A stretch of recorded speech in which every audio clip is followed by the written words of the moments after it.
et bienvenue dans ce nouveau chapitre concernant les classes en Kotlin. Donc avant d'attaquer les classes, on va voir juste une petite chose concernant la notion de package. Donc on va déjà enlever tout ce qu'on a fait précédemment, voilà. Alors si dans mon package main, là où j'ai mon fichier main, je fais un nouveau fichier Kotlin. Hop, on va appeler ça test, parce que de toute façon ce n'est pas pour garder. Alors, je vais déclarer une variable de type int que je vais initialiser à 12 et puis je vais faire une fonction qui va faire une addition d'un entier A avec un entier B, donc qui va renvoyer un entier et qui va faire le retour de A plus B. Voilà. Donc, rien de bien compliqué ici.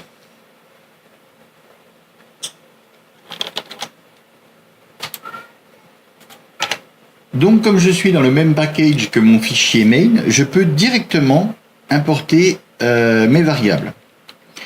Donc ici, je vais faire un println de A. Donc on voit bien ici que A est dans le package main et donc c'est un int, c'est bien le A que j'ai créé tout à l'heure. Println oui, de addition, et addition on va faire 5 ici, on s'en fout. Voilà. Voilà. Donc je retrouve bien ma valeur et je retrouve bien le retour de ma fonction que j'ai déclarée tout à l'heure dans mon fichier test. Notons au passage que c'est juste un fichier Kotlin, c'est même pas une classe. On peut très bien déclarer des variables, des fonctions, un petit peu comme on veut. Donc maintenant, si je voulais le mettre dans un autre package. Donc on va faire un package test lui aussi. Décidément beaucoup d'inspiration aujourd'hui. Hop, je le prends, je le déplace dedans. Les membres, ça oui, d'accord. On va faire refactor. Alors au passage, on voit que lui m'a renommé l'entête package pour que ça corresponde effectivement au package dans lequel est le fichier. Donc ici, on voit qu'il a importé test.a et test.addition. On voit bien que si j'ai pas cet import, donc ça me fait une erreur. Et ça me propose d'importer justement test addition. Alors ce que j'aurais pu faire aussi, plutôt que faire test A, importer test A et importer test addition, je sais que j'ai besoin de tout, donc tout simplement je mets une étoile, ce qui veut dire que là je vais importer le package test et je vais importer tout ce qu'il y a dedans. Alors ce que je pourrais faire ici, mettons que j'ai une autre variable A, déjà, qui serait une string et qui aurait la valeur de hello world. Donc on pourrait avoir des soucis justement avec ce A. Comme c'est le même nom de variable, ça crée un conflit. Imaginons que pour une raison ou pour une autre, je n'ai pas envie de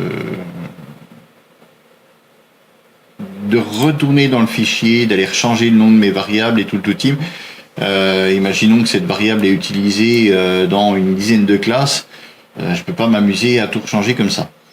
Donc ce que je peux faire, pour bien différencier les deux, je peux importer à ce moment-là, donc je vais importer A. Ici je vais refaire pour être en raccord, voilà, test addition. Donc je peux dans ce contexte renommer ma variable. Donc j'ai juste à faire import test.a Donc je vais importer ma variable A du fichier test, as, et nouveau nom. Donc ici, il ne veut pas le mettre avec l'autocomplétion. Bon, ben pourquoi pas. Voilà.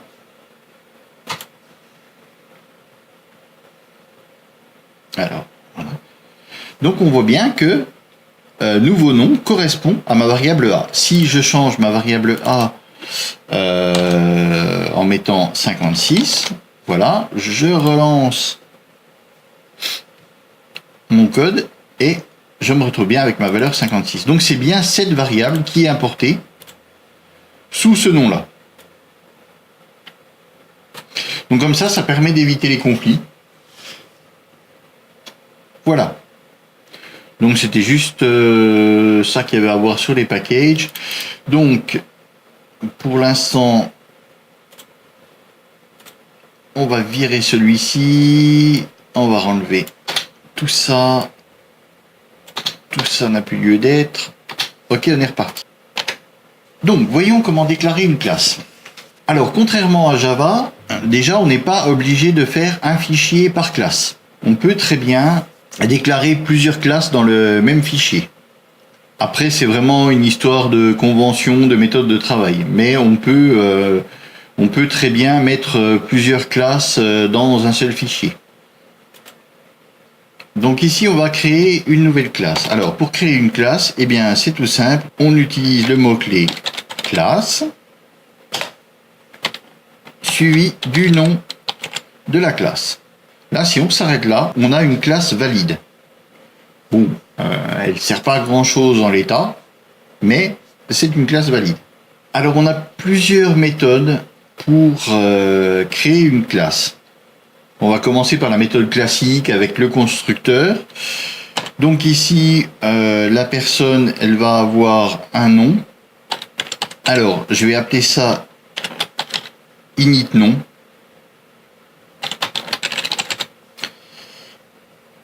Et init prénom. Voilà, pour bien différencier des champs. Voilà. Et donc ici, on va avoir notre premier attribut nom. Alors nom égale init nom. Et ici, prénom qui va être égal à init prénom. Donc ça, c'est ce qu'on a dans la plupart des langages orientés objet.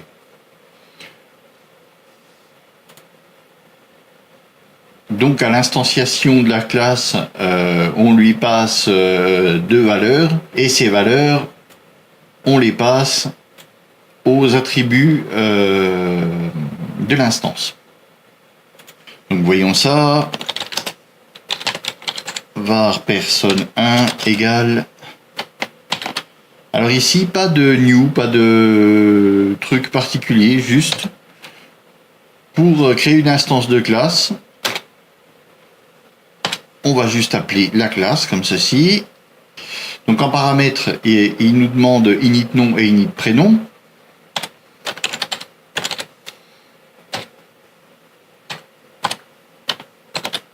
Alors voilà, on va lui donner un nom, un prénom.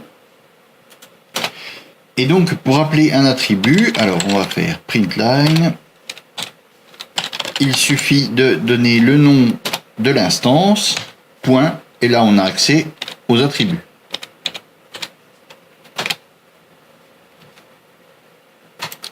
Si je lance mon affaire, voilà. Donc ça, c'est une première méthode. Alors c'est ce qu'il y a de plus classique dans les langages de programmation objet. Kotlin permet quand même, on l'a vu, de faire toujours plus simple. Donc effectivement, on peut faire plus simple. Dans ce cas présent, on pourrait très bien enlever tout ceci Et juste en rajoutant var ici, alors ce coup-ci je vais le rappeler non, puisque tout à l'heure j'avais mis init, mais simplement pour que le code soit plus lisible pour éviter la confusion. Voilà. Je vais le déclarer en tant que var aussi. Et donc c'est tout. Et donc ici, on a déclaré directement les attributs à l'initialisation. Donc si je relance mon code, j'ai exactement la même chose. Donc là, mes deux attributs, mes deux champs sont initialisés. Donc après, rien ne m'empêche à l'intérieur de rajouter une méthode ou d'autres choses.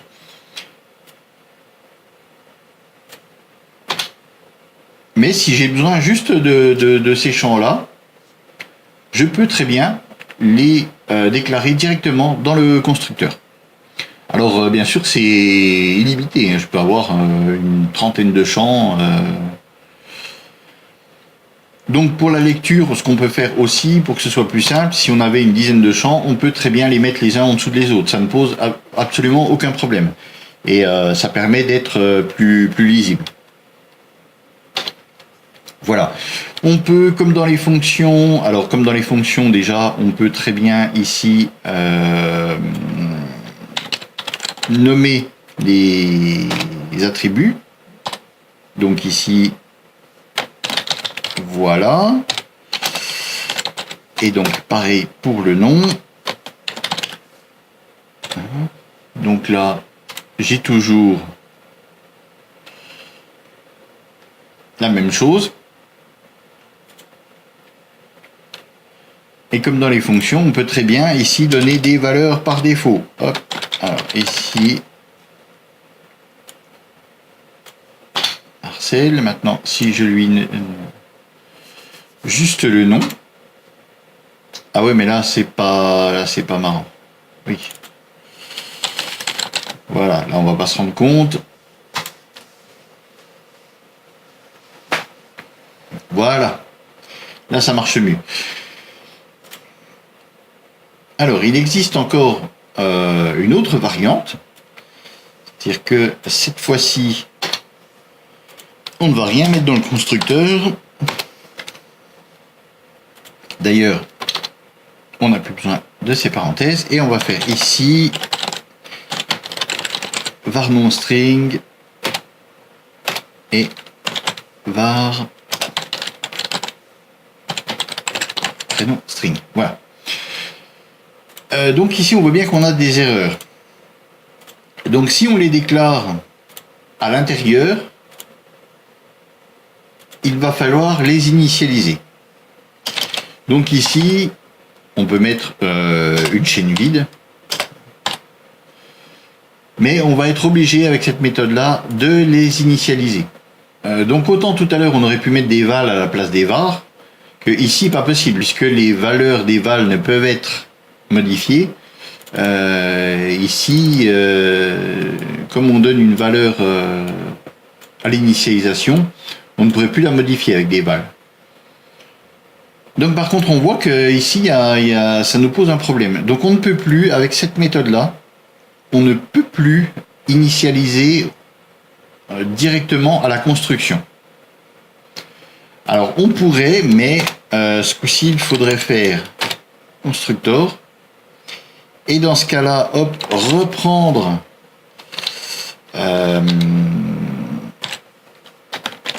alors init nom, par exemple string.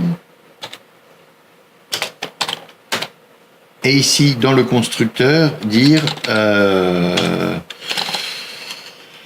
disnom égale init nom, par exemple. Donc là, je remets le nom et OK. Donc là, ça marche. Donc là, il n'y aurait pas grand intérêt puisque donc on va créer un constructeur à l'intérieur et on va dire, on va assigner au nom de l'instance la valeur qu'on aura récupérée ici à la construction. Bon, somme toute, c'est quelque chose qui est hyper classique, mais c'est quand même moins pratique que ce qu'on a vu avant, et c'est exactement la même chose.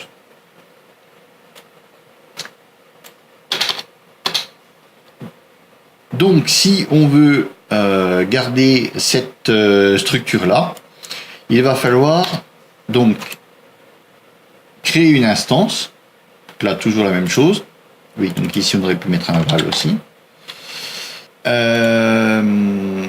Donc, créer une instance de personne. Et seulement après, on va prendre personne 1, nom. Là, on va lui assigner Bond. Et personne 1, prénom. Et là, on va lui assigner James. Et donc là, on est bon. Là, hop, si je recommence, je vois que ça marche. Alors, c'est vrai que c'est pas super pratique, surtout si on avait une dizaine de champs par instance et qu'il fallait faire 4-5 instances. C'est pas super pratique. Alors, on a une solution qui est moins pratique que mettre directement dans le constructeur, mais qui est un petit peu mieux que celle-ci. C'est la méthode qui est sur tous les objets, qui s'appelle apply. Alors, on l'a ici, apply, voilà. Alors ici, on va mettre nom égal Bond et prénom égal James. Hop, j'enlève ceci et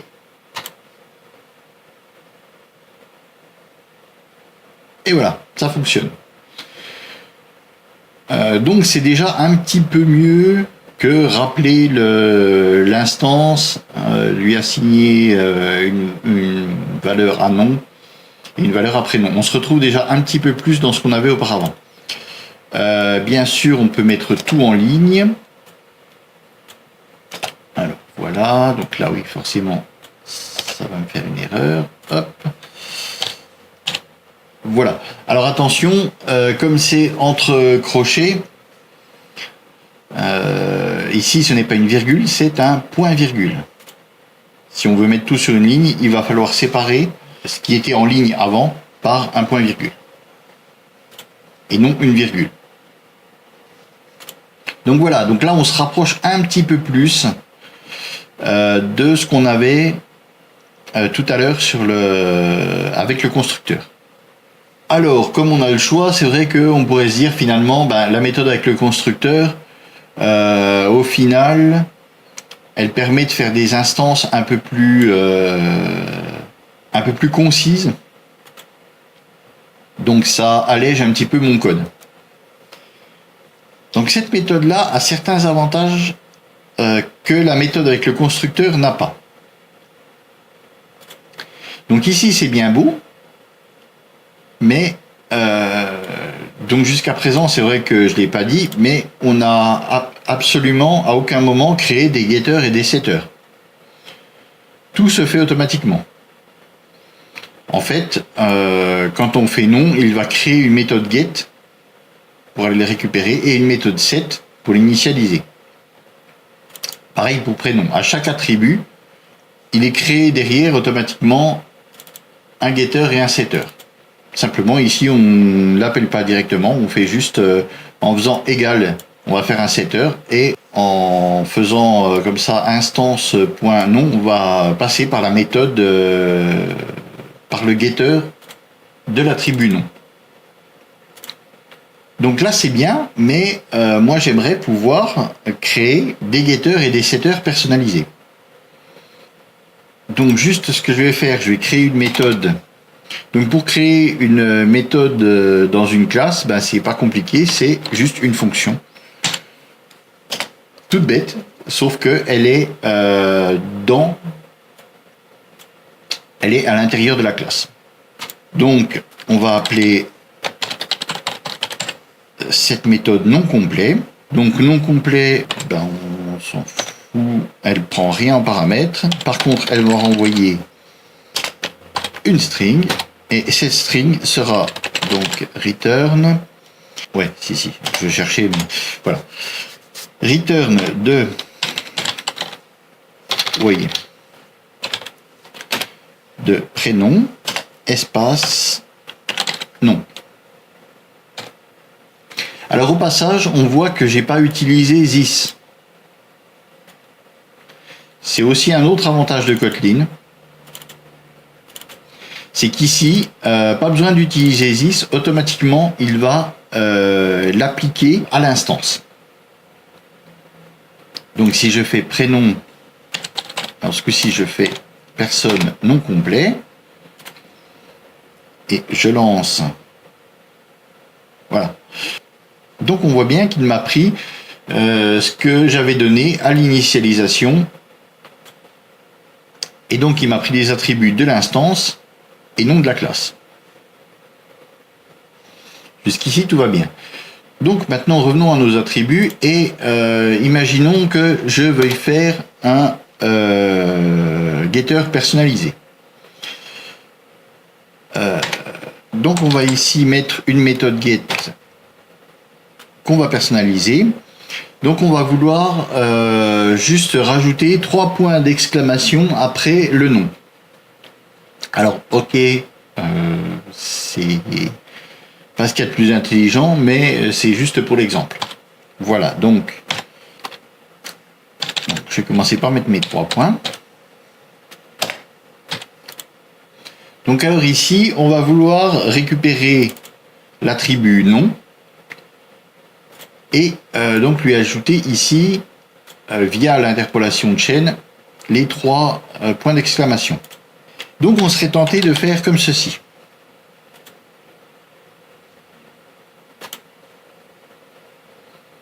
Là, on lance A. Donc on se retrouve avec un truc un petit peu bizarre.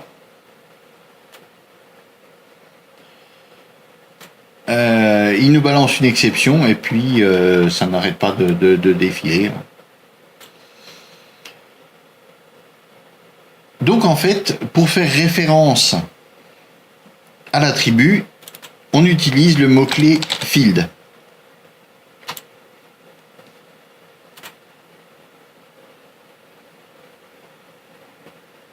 Et là, ça fonctionne. Alors, comment ça fonctionne puisque field n'est pas nommé, donc on ne sait pas vraiment à quoi ça correspond. Donc en fait, le mot-clé field correspond à l'attribut qui est juste au-dessus. C'est-à-dire que ici, la méthode get est appliquée à l'attribut qui se trouve juste au-dessus. Et donc field fait référence à ce même attribut. Donc si je redéplaçais ma méthode get, mettons que je l'enlève d'ici pour la mettre en dessous,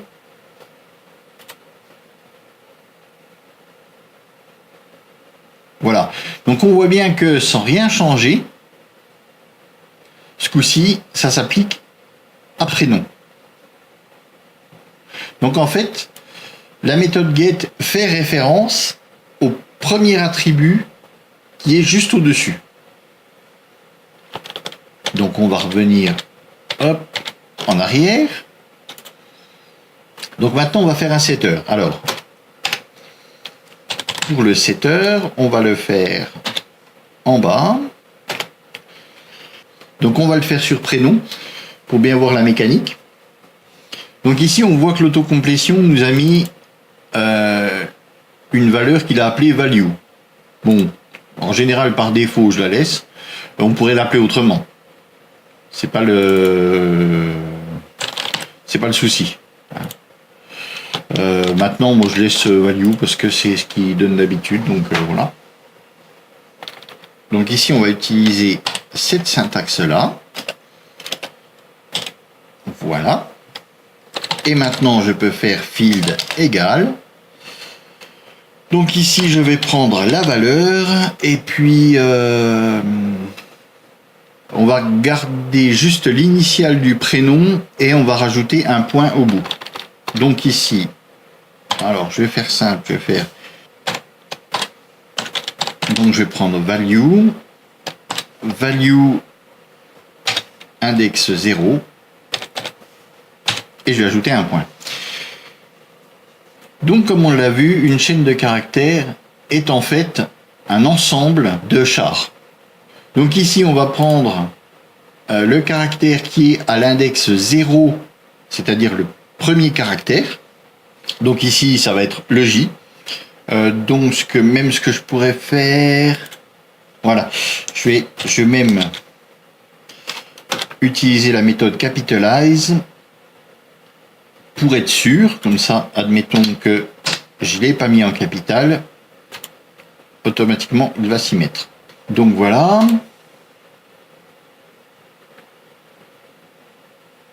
Voilà. Donc ici on voit bien que j'ai créé un setter personnalisé puisque le prénom se retrouve capitalisé et on garde juste l'initiale. Donc voilà, on peut très bien créer des getters et des setters personnalisés pour ses propres besoins. Donc par défaut, lui, il va créer les getters et les setters tout simples, c'est-à-dire que le setter va lui attribuer la valeur qu'on va lui donner et le getter va récupérer la valeur de l'attribut. Mais il faut savoir qu'on peut très bien faire ses propres getters et ses propres setters comme dans les autres langages. Si on veut faire des traitements à l'initialisation ou à la lecture d'une valeur, on peut le faire. Donc dans les classes, on peut faire des traitements à l'initialisation. Donc je vais enlever tout ceci pour que ce soit plus clair. Ouais, je vais garder ça. Donc complet, voilà. Okay. Donc si on veut faire des traitements à l'initialisation de la classe, on va utiliser init. Et ici, par exemple, tiens, on va faire println initialisation. Allez. Donc si je lance mon code, voilà. Donc ici, dans un premier temps, j'initialise une nouvelle instance. Donc, comme mon instance est initialisée, hop, on appelle ce qui est dans le bloc init. Et après, on continue le traitement. Donc ici, j'appelle ma fonction non complet. Alors maintenant, donc je vais enlever ceci. Donc maintenant, on va voir un truc hyper cool concernant les méthodes.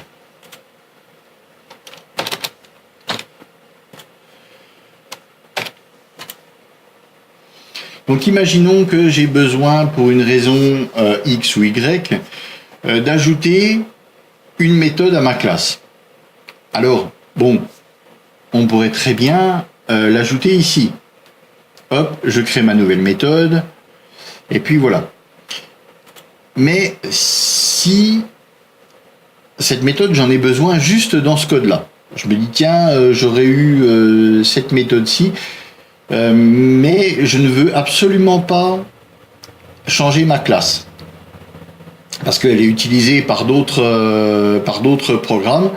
Et vraiment, cette méthode-là, c'est juste, j'en ai besoin vraiment dans le cadre du programme que je suis en train de faire. Donc, on peut ajouter des méthodes à la volée. Ici, il suffit de créer une nouvelle fonction. Donc, on va prendre le nom de la classe, point. Là, on va mettre le nom de sa nouvelle méthode, donc ma méthode. Donc bien sûr on peut mettre des paramètres, on peut, voilà. Donc ici, je vais faire une méthode toute simple qui va faire un println de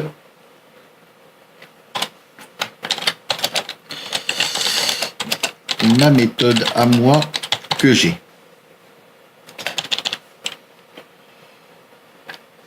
Donc ici, je viens de déclarer une nouvelle méthode sur la classe personne. Donc maintenant, si je fais personne 1, qui est une instance de personne, et je vais chercher ma méthode, quand je lance ça, hop, ma méthode à moi que j'ai. Donc on voit bien que j'ai rajouté une méthode à la volée dans la classe personne, sans la changer. Alors là, pour le coup, c'est vrai que ça n'aurait pas changé grand-chose dans mon code. Imaginez que je voulais rajouter ça sur, par exemple, un type. Eh bien, c'est possible. Admettons string, voilà, sur le type string. Alors, bah oui, par le fait, hein, ça ne marche plus puisque je l'ai attribué à un type string.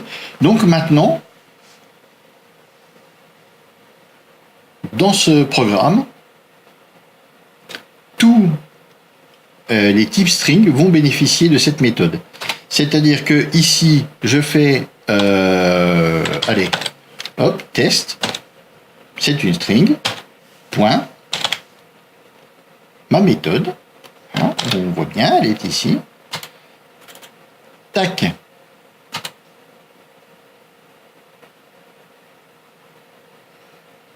Et j'ai toujours ça.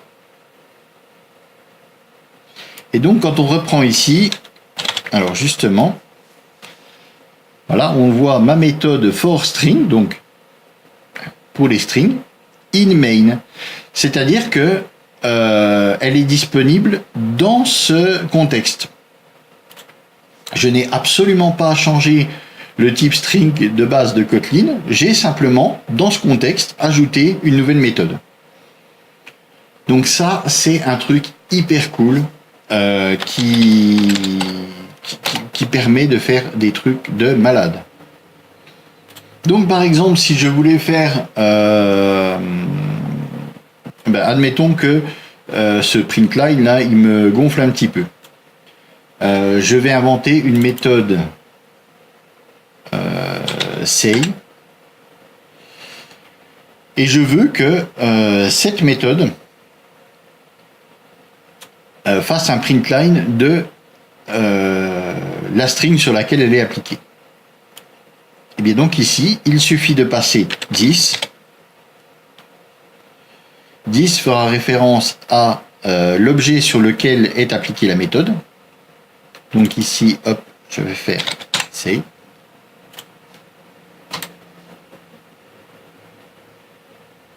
Et là, hop, je vois bien test qui s'affiche. Oui, alors bien sûr, ça marche aussi si je fais personne 1 dot non complet. Non complet, donc on voit bien que ça renvoie une string. Donc, je vais faire non complet. Et comme ça renvoie une string, on va pouvoir faire say.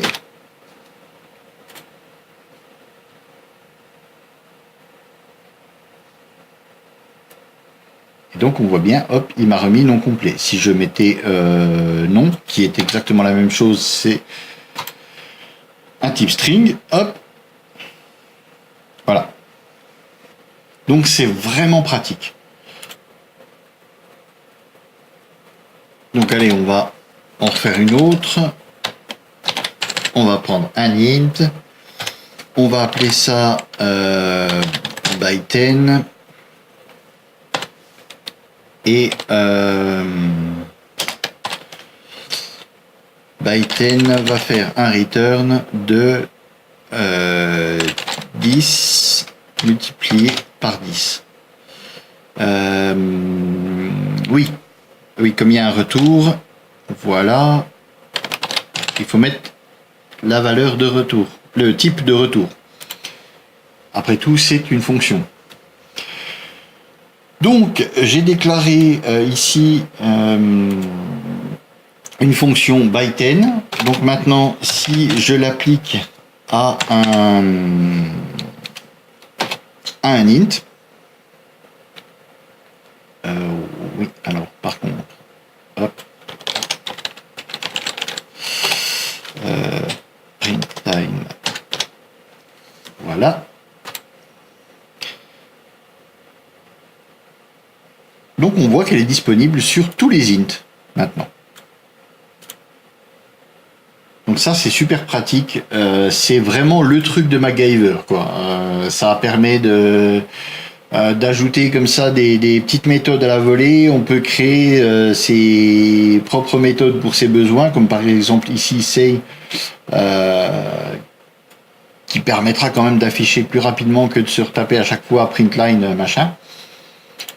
Bon, à faire attention quand même à pas non plus déclarer tout un tas de méthodes sur tout un tas de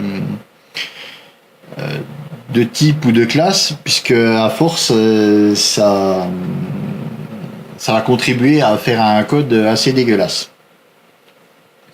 Donc voilà pour la classe en général. On va juste voir une petite chose encore, c'est l'héritage des classes en Kotlin. Donc hop, on va virer tout ça. Ok. Donc on va créer une classe qu'on va appeler client. Alors ce client sera une personne. Donc on met 2 points et personne comme si on comme si on crée une instance. Donc voilà. Et on voit que j'ai toujours une erreur. Alors pourquoi ai-je une erreur? Alors tout simplement parce que par défaut, dans Kotlin, les classes sont des classes final. C'est-à-dire qu'on ne peut pas hériter de ces classes. Donc pour rendre une classe héritable, entre guillemets, on va juste ajouter le mot-clé open. Et donc maintenant on voit que je n'ai plus de soucis. Donc en ajoutant le mot-clé open, on va dire à cette classe que elle devient héritable. Donc maintenant on peut hériter de cette classe. Donc ici je peux créer un héritage avec la classe client. Dans la classe client, je vais juste rajouter var id qui sera le numéro de client, et on va je vais mettre un int. Ce sera juste un numéro tout bête et on va l'initialiser à 0. Voilà. Donc maintenant si je crée un nouveau client, var cl égale client, voilà. Je vais faire apply. Donc apply, c'est parti, nom égale allez, on va faire pareil, nom égale nom, prénom égale James et ID égale 456 au pif. Donc là on voit qu'il n'y a pas de problème. On va faire printline de cl.id. Voilà, c'est parti. Et 456. Donc on voit qu'il n'y a vraiment pas de souci. Si je fais un printline de cl. Non complet, on voit bien que voilà, on voit bien que j'ai récupéré la méthode. Donc client hérite bien de personne. Ça, il n'y a pas de souci. Alors maintenant, imaginons que ma fonction Alors je vais reprendre, pas m'emmerder. Hop, je vais reprendre ceci, voilà. Donc si je veux redéfinir ma méthode, ici je vais ajouter par exemple une petite flèche du plus bel effet avec l'ID. Donc je ne peux pas surcharger la méthode. Donc voilà, il me dit, alors hop, il me dit, voilà, donc je peux pas et j'ai besoin de faire un override. Alors allons-y, on va overrider la fonction. Donc j'ai fait comme il m'a dit. J'ai encore une erreur. Donc les méthodes d'une classe doivent être aussi déclarées open comme la classe si on veut pouvoir les overrider. Et là on voit que j'ai plus de soucis. Et donc si maintenant je lance voilà, donc maintenant ma méthode elle donne bien ce que je voulais qu'elle me donne.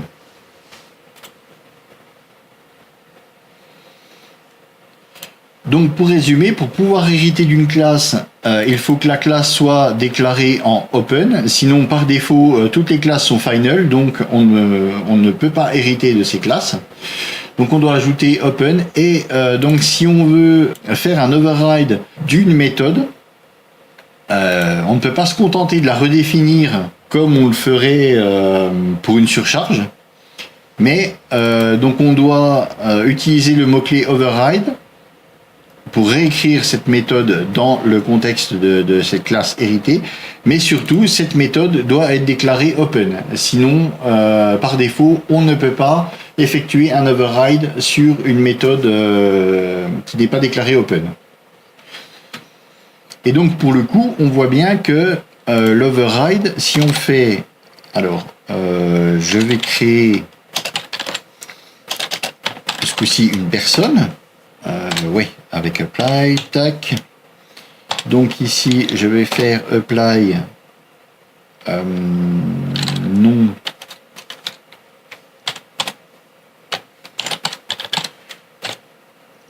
Bozo, point virgule, prénom Marcel. Maintenant, si je fais le print line de personne point non complet,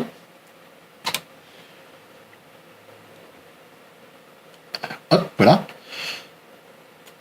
Donc voici, on s'aperçoit bien que ça n'a pas touché, que l'override n'a pas touché à la méthode originale. Ma classe personne reste ma classe personne et ma classe client est héritée de ma classe personne et donc la méthode a été overridée.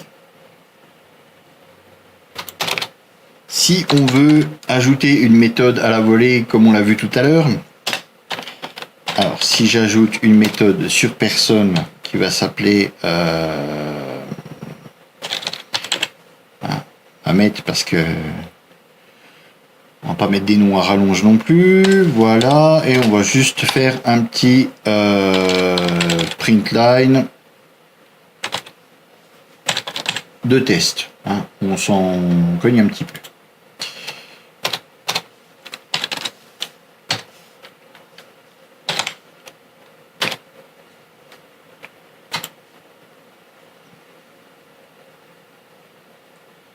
Donc voilà, on voit bien que ça marche.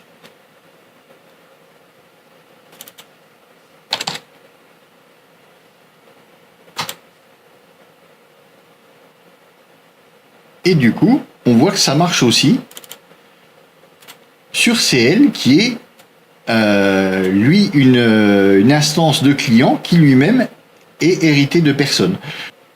Donc les classes enfants hériteront, si on ajoute une méthode sur la classe parent, les classes enfants hériteront de la méthode ajoutée. Alors par contre, je pourrais très bien le faire comme ceci. Donc ici, à ce moment-là, ma méthode n'existe plus, puisque pair est une instance de la classe personne. Par contre, sur CL, j'aurai toujours ma méthode. Donc voilà un petit peu pour les classes. Donc ça, c'est les classes de base. Il y a d'autres classes, notamment la data class, qu'on verra sûrement dans un autre chapitre. Mais voilà un petit peu pour les bases des classes en Kotlin. Donc comme on peut le voir, c'est pas super compliqué. Ça l'est même beaucoup moins que Java. Et surtout, il y a cette chose énorme qui est l'ajout des fonctions, l'ajout des méthodes à la volée, qui permet des trucs juste complètement dingues, quoi. Et par exemple, celle-ci, hop, je pourrais la mettre directement sur une string et bah oui, donc ici, du coup, voilà par exemple. Hein.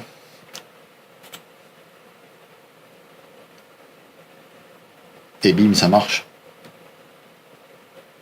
Donc ça, c'est vraiment un super truc. Donc voilà, moi je vous laisse là-dessus, et puis on se retrouve bientôt pour une prochaine vidéo. Salut!